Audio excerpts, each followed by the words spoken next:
ঝিঙে আলু পোস্ত আজকে রান্না করব। তো সবাই দেখো, ঝিঙে আলু পোস্ত সবাই জানো, তাও আমি দেখাচ্ছি কি আমার মতন কি কি লাগে। নিয়েছি আলু, দুটো আলু এরকম কেটে নিয়েছি।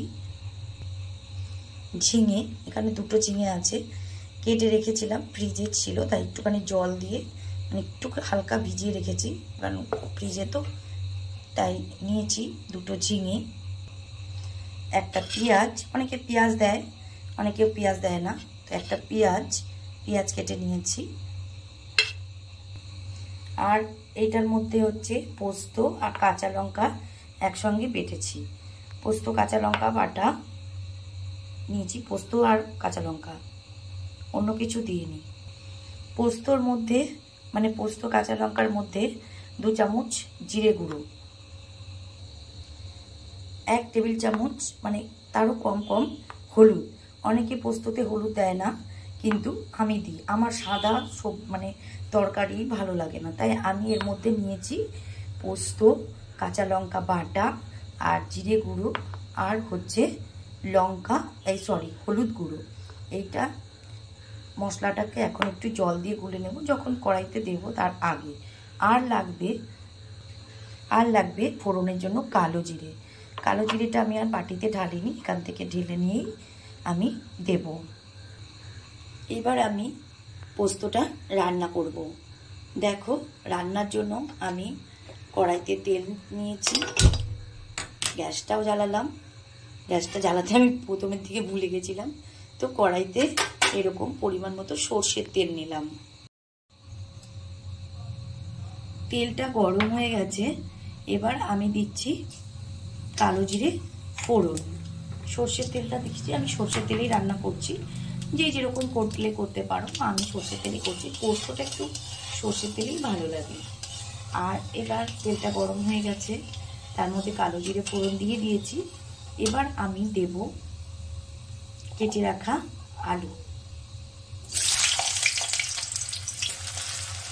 আলুটা দিয়ে দিয়েছি। এবার আলুটা একটু লাল লাল করে ভেজে নেব। এই আলুটা দেখছো এটা একটু বড় বন্ধুরা, কেন বলো তো? এই আলুটা, এটা একটা আলু সিদ্ধ ছিল সকালের মানে এতে, তো সেই আলুটা নষ্ট না করে দিয়ে দিয়েছি। তো আলুটা একটু ভেজে নিচ্ছি।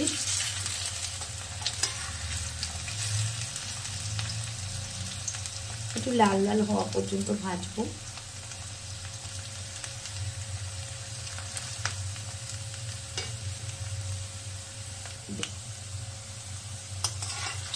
আলুটা লাল লাল হয়ে গেছে,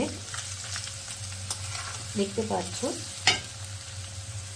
এর মধ্যে অনেকে শুকনো লঙ্কাও ফোড়ন দেয়, তো আমি আর দিলাম না। এবার আমি দেব কেটে রাখা পেঁয়াজটা।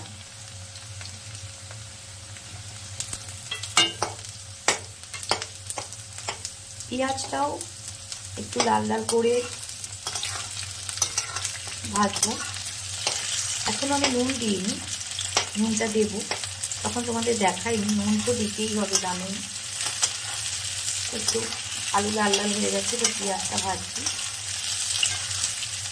আলু পেঁয়াজ ভাজা হয়ে গেছে, লাল লাল করে সুন্দর করে ভেজে নিয়েছি, সুন্দর একটা গন্ধও বেরোচ্ছে। আর এবার দিয়ে দিলাম 1 চামচ 1.5 চামচ মতো নুন সবাই স্বাদ অনুযায়ী দেবে। এবার আমি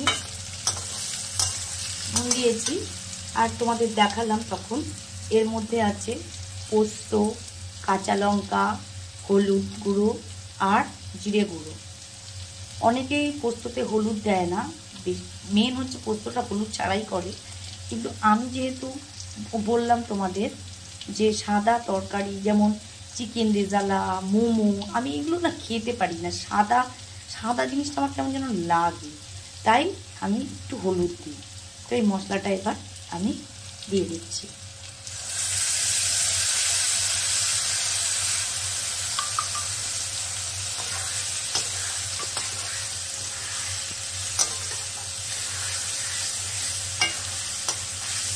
পোস্ততে পোস্ত দেওয়ার পরে বেশি করতে নেই। এবার আমি দিয়ে দেবো কেটে রাখা ঝিঙেটা, যেটা আমি একটু জলের মধ্যে মানে ভিজিয়ে রেখেছিলাম, কাটাই ছিল আমার। আমি বলি যে সারা সপ্তাহে বাজার আমি কেটে রাখি, মানে চেষ্টা করি। তো আমি এবার দিয়ে দিচ্ছি ঝিঙেটা।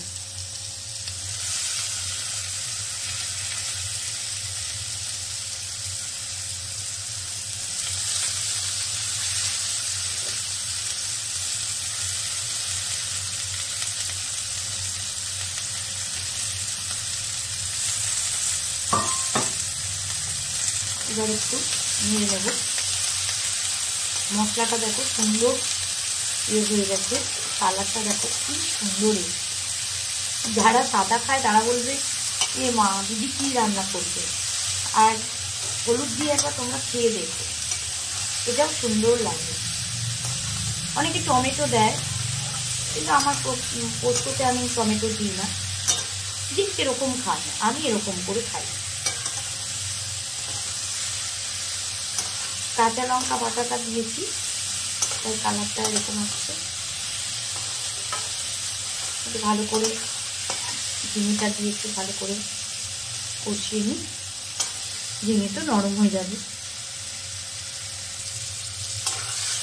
দেখো বেশিক্ষণ আর করবো না, পোস্ত তো পোস্ত বেশিক্ষণ করতে নিই, তো তেল ছেড়ে ছেড়ে দিয়েছে, দেখতেই পাচ্ছ। দেখো সুন্দর হয়ে গেছে। এবার আমি এই যে বাটিতে যে মশলা দিয়েছিলাম সেই ধোয়া মানে জলটা দিয়ে দেবো। আমি বেশি জল দেবো না, বেশি জল দিলে ঝোল ঝোল হয়ে যাবে, বেশি জল দেবো না। এই যে এইটুকু জল দেবো, মানে আলুটাও সিদ্ধ হবে, এইটুকু জল আমি দিয়ে দিলাম। নুন আমি কি তখনই দিয়েছি, পরে আমি স্বাদ অনুযায়ী দেখে নেব। এবার দেখো এই যে জলটা দেখে খেতে এরকম রয়েছে। এবার সেটা পরিমাণ বুঝে সবাই দেবে, যতটুকু পরিমাণে লাগবে।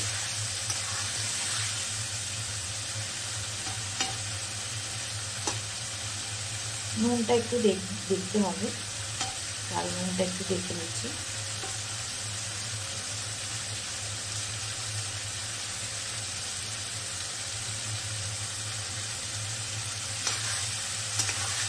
নুন একদম ঠিক আছে।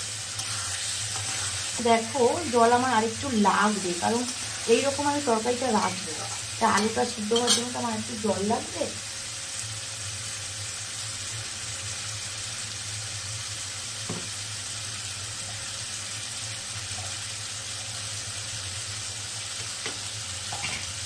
তাই আরেকটু জল দিয়ে দিলাম, ব্যাস এইটুকু যথেষ্ট।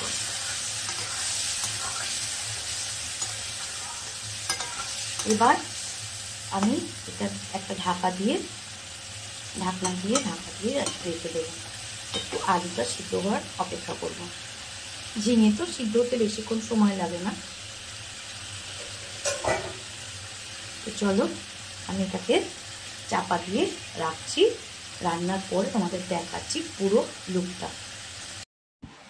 ফাইনাল লুক দেখো, পোস্ত করে ফেলেছি। তো পোস্তটা একটু জল মানে অতটুকু জল দিলাম, পরে না দিলেই ভালো হতো, তো দিয়ে ফেলেছি। আসলে ঝিঙেটা জলের মধ্যে ছিল তো, তাই জন্য জলটা হয়েছে, এতটা ঝোল ঝোল থাকে না। এখন গরম বলে, মানে এখন অনেক গরম, তাই ঝোলটা ঠান্ডা হলে ঝোলটা টেনে যাবে। তো তোমরা এরকম করে ট্রাই করতে পারো। গরমকালে বেশ ঝিঙে আলু পোস্ত, বিউলির ডাল খুবই সুন্দর লাগবে। তো